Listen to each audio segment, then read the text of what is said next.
Hi friends, good morning. It is 6 o'clock here on your Wednesday. We are one day closer to Christmas.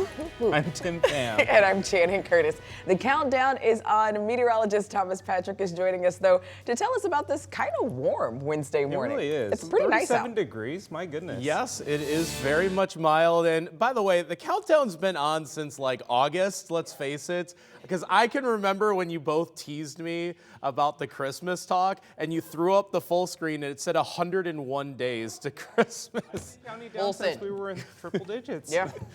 I just could not believe it. Okay, we are 5 sleeps away from Christmas at this point. So feels a lot more appropriate to at least be counting down at this stage. For our weather, very much warm for December standards. Still a little bit of light rain out there. We'll look at Doppler radar. Let's zoom on in because these light showers are just passing through Cheney, Valley Forge, and Spokane South Hill and now into Spokane Valley. All this is pretty light stuff, but just enough to keep us honest this morning. Looks like Coeur d'Alene is also picking up a bit of light rain.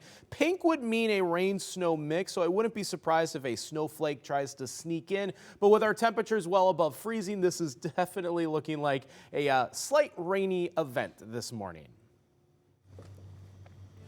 The suspect accused of killing 2 people near Minnehaha Park appeared in court just yesterday, days after police say that he confessed to the murders and even helped one of the victims cover up a different death. Yeah, there is a lot to this story, and KREM 2's Kyle Simchuk was in court and spent hours going through court documents to find out what happened.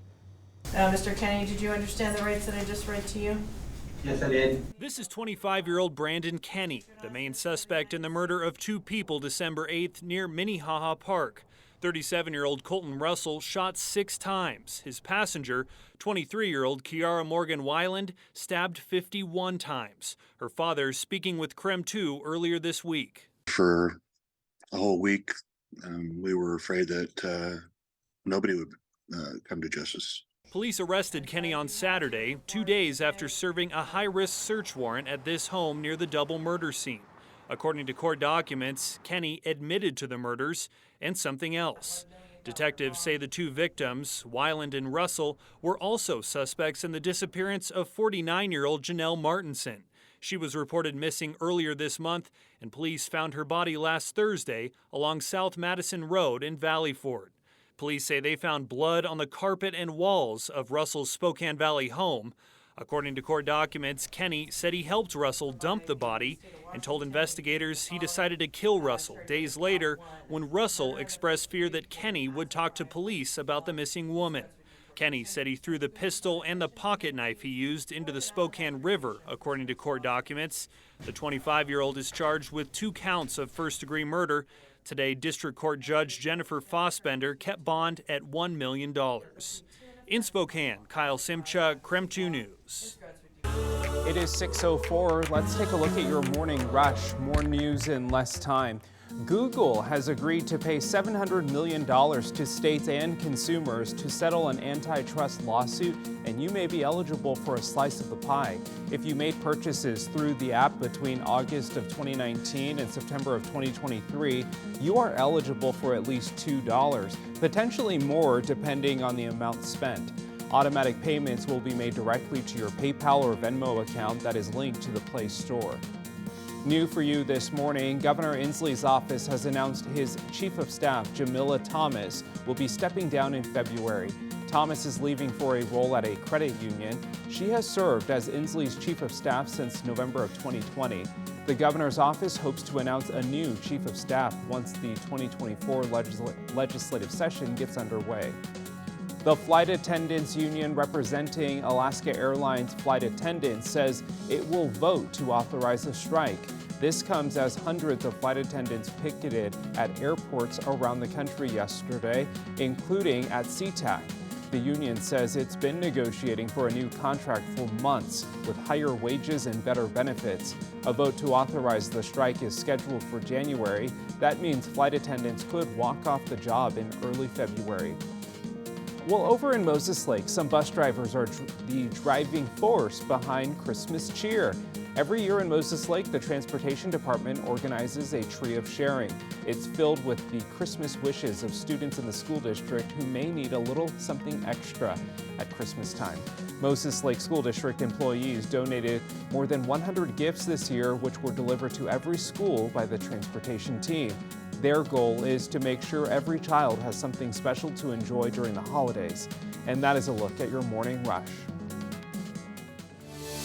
With Christmas less than a week away, schools will soon go on their winter breaks. But before that, local school districts are reminding students that resources will still be available if anyone needs them. So this morning, our Brandon T. Jones is joining us live from the newsroom. So Brandon, can you tell us more about some of these resources that you've learned about that are available to students? Yeah, good morning, Channing. And for starters, Bite2Go is one of those resources, and they're having a major impact in schools all around the inland Northwest. What they do is work with Second Harvest and At the Core to send food home with students that are dealing with food insecurity. On a yearly basis, they send out roughly 300,000 food kits to schools in eastern and central Washington, as well as North Idaho. Distribution dates are Wednesdays for SPS elementary schools and every other Tuesday at middle and high schools. So one more distribution date before the break, today, the 20th, will be a double kit distribution. And so what I really appreciate is that it really takes our whole community to care for our families, and being able to see our whole community wrap our arms around the children is very heartening. When school isn't in session, families can also enter their zip code on the Second Harvest website to find nearby food pantries and meal sites. Another resource I told you about a couple weeks ago was the SPS Heart program. They did a gift card drive for students who are unaccompanied, potentially facing homelessness. You can find more resources on the SPS website if you or any student you know is in need this winter break as it approaches. But for now, live in Spokane, Brandon T. Jones, KREM 2 News. If you are flying out of the Spokane International Airport for the holidays, be ready for some record-breaking crowds. The airport says they think this travel season could be one of the busiest in history. More than 200,000 people are scheduled to arrive and depart between December 19th and January 2nd. That's an 11% increase over last year. The Friday before Christmas, December 22nd, and the day after Christmas, Tuesday, December 26th, should be the busiest days. In the meantime, U.S. Transportation Secretary Pete Buttigieg is reassuring travelers that airports are prepared for the holiday travel rush this year. The Travel Association says an all-time record of 7.5 million people could fly. Buttigieg says that his agency is working to make sure that flights stay on schedule, but weather can always cause delays. We may see some bad weather impacting travel around Christmas and New Year's. FAA is working closely with airlines to plan for that possibility. So if you are concerned about weather affecting your travel plans, please remember to check directly with your airline for the most up-to-date information about your flight. Now, he also announced some positive news for the last year of travel. So far, 2023 has seen the lowest number of flight cancellations in the last 5 years. Well, tomorrow's the first day of winter, which does mean it's the shortest day of the year, or should we say the shortest daytime of the year. It's not exactly our latest sunrise or earliest sunset, but it is still the shortest amount of daytime. 8 hours and 25 minutes for Spokane. But the sunsets are getting a little bit later now. We're going to be at 4 o'clock exactly as of tomorrow. Again, the first day of winter, the winter solstice. This morning, though, not feeling very winter-like. In fact, it's a bit of light rain over Spokane and parts of the inland Northwest. And I mean very, very light rain. In fact, some of this is even materializing as fog. So it's kind of one or the other. You're either getting a few light sprinkles or you're getting some patchy fog. And those foggy spots are in the normal spots yet again this morning over the West Plains.